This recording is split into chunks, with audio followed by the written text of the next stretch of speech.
আমাদের ভোলা বরিশালের মানুষের ঢাকা যাওয়ার মাধ্যম হচ্ছে লঞ্চ। সেই লঞ্চে আমরা কিভাবে রাজকীয় ও আরামদায়কভাবে ঢাকা যাই তা থাকবে আজকের এই ভিডিওতে। চলুন কথা না বাড়িয়ে শুরু করি আজকের ব্লগ। আসসালামু আলাইকুম। আশা করি আপনারা সবাই ভালো আছেন। আমিও আল্লাহর রহমতে আপনাদের দোয়ায় ভালো আছি।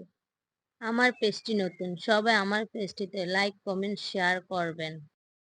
দেখতে দেখতে বেতুয়া রাস্তায় চলে আসলাম। কি সুন্দর মনোরম দৃশ্য, দুপাশে নদী, মাঝখানে রাস্তা। আমার মেয়ে ফারিস্তা সব অনুভব করতে আছে, খুবই খুশি। চলে আসলাম প্রশান্তি পার্কের কাছে।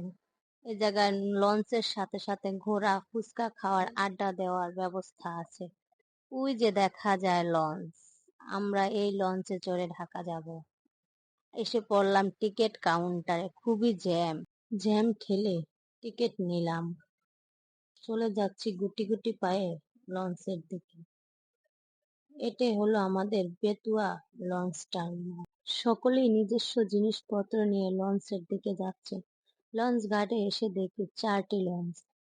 টিপু, কর্ণফুলী, তারশিপ, ফারহান। ভাবতেছি কোন লঞ্চে ওঠা যায়। মানুষ আর মানুষ, এত জ্যাম ঈদে, অনেক মানুষ। ভাবতে ভাবতে উঠে গেলাম তারশিপে। উঠে দেখি আমার মেয়ে আমাকে খুঁজতেছে। তারপর সামনের দিকে এগোলাম। যারা কেবিন নেয় তারা এদিক থেকে সংরক্ষণ করে চাবি, আর যারা কেবিনের ভাড়া না নিয়ে যায় তারা বিছনা নিয়ে ড্যাগে বিছনা করে বসে থাকে। দেখেন কত মানুষ। উঠে গেলাম লঞ্চের দোতলায়। দোতলায়ও মানুষ আর মানুষ। চলে আসলাম ছাদে। ছাদে এত রৌদ্র, তার ভিতরও মানুষ বিছনা করতেছে। রৌদ্রের কারণে ছাদের দোতলায় উঠতে পারলাম না। চলে আসলাম আমার নিজস্ব জায়গায়। মেয়ে একা একাই উঠতেছে সিঁড়ি দিয়ে। আমরা কেবিন পাই নাই, তার জন্য স্টাফ থেকে তোশক কিনে নিলাম। সেই ক্লিপটা কেটে গেছে, তাই আপনাদেরকে দেখাতে পারলাম না। দেখেন আমার মেয়ে একা একাই কি সুন্দর হাঁটতেছে। দেখতে দেখতে লঞ্চগুলো টার্মিনাল থেকে চলে যাচ্ছে ঢাকার উদ্দেশ্যে। আমাদেরটিও কিছুক্ষণের মধ্যে ঢাকার উদ্দেশ্যে রওনা দেব। এখন চলে যাচ্ছি টিপু। কর্ণফুলীও ছাড়ার প্রস্তুতি নিতেছে। চলে যাচ্ছে কর্ণফুলী 13। আমাদেরটাও টার্মিনাল থেকে ছেড়ে যাচ্ছে। Good bye Betua.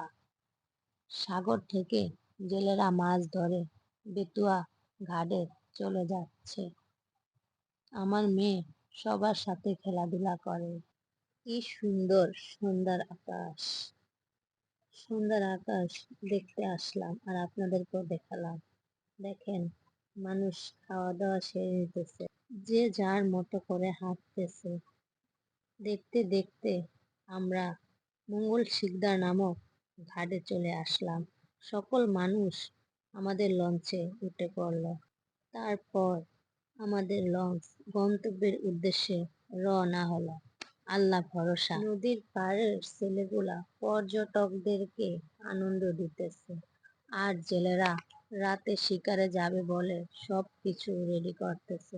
দেখতে দেখতে রাত হয়ে গেল। রাত গভীরে আপনাদেরকে দেখাতে আসলাম। সবাই ঘুমাইতেছে। তখন রাত 3টা বাজে। যে যার মতো করে বিছনা করছে, সে তার মতো করে ঘুমাইতে আছে। দেখতে দেখতে সকাল হয়ে গেল। সূর্য মামা যখন উঁকি দিল, আলো রোশনি নদীর বুকে পড়ল। কি সুন্দর মনোরম দৃশ্য। পোস্তগোলা ব্রিজে পার হয়ে গেলাম। বুঝতেই পারলাম আমাদের জন্য সদরঘাট অপেক্ষা করছে। আমরা এখন বুড়িগঙ্গা নদীতে চলে আসলাম। বরিশালের লঞ্চ যাত্রী আনতে চলে যাচ্ছে।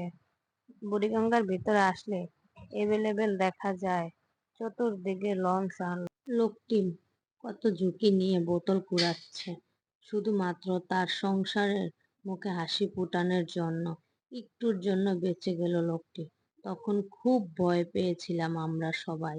বুড়িগঙ্গা আসলে দুপারের নৌকা চলাচলের ব্যবস্থাটা খুবই ভালো লাগে। দেখতে দেখতে আমাদের লঞ্চ পল্টনে ঘাট করলো। আলহামদুলিল্লাহ, অবশেষে আমরা লঞ্চ থেকে নামলাম। নামার পরে এবার সদরঘাটকে বিদায় জানিয়ে আমরা যে যার গন্তব্যে রওনা হলাম। আশা করি সবাই আমার পেজটিকে ফলো করবেন। আল্লাহ হাফেজ।